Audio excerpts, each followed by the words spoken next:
Hi there. In this chapter, we will cover managed states.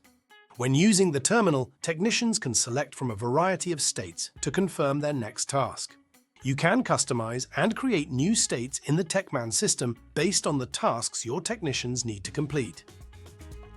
Let's start by hovering over the Personnel tab and selecting Manage States. Here we can see the existing states, ranging from break or lunch to workshop cleaning and collection/delivery. These can edit it to suit. For example, we may want to allow can use on completed jobs for the collection delivery state. Click on Edit on the right-hand side. Tick can use on completed jobs and hit Save. Let's run through what the different options do. Starting with Efficiency Reporting State. This is only enabled for the Work in Progress state, as it will record data for the efficiency report when used, as Work in Progress will be used when working on vehicles.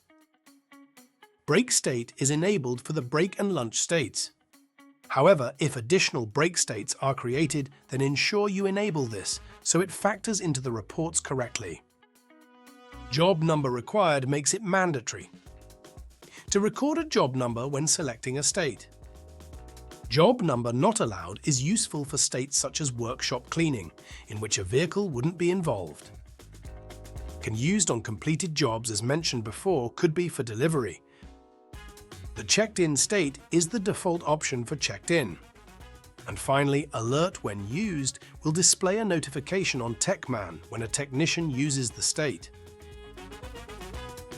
If you'd like to create a new state, click the blue plus button in the top left corner. You'll be able to add a description of the state, a message, and assign the job status. The job will enter if this is a state used on jobs. Lastly, select the necessary options discussed previously, and then hit Save. Let's see what this looks like in action on the terminal. Once logged in, make sure the technician is checked in. You'll then be able to view the states available to use. Simply click on the state desired and hit Save. You should then see a confirmation here at the top. Alternatively, click on the Jobs tab and select a job. Then choose the Work in Progress state and save state. Thanks for watching. For further assistance, feel free to visit our help center to reach out to our support team. We're always here to help.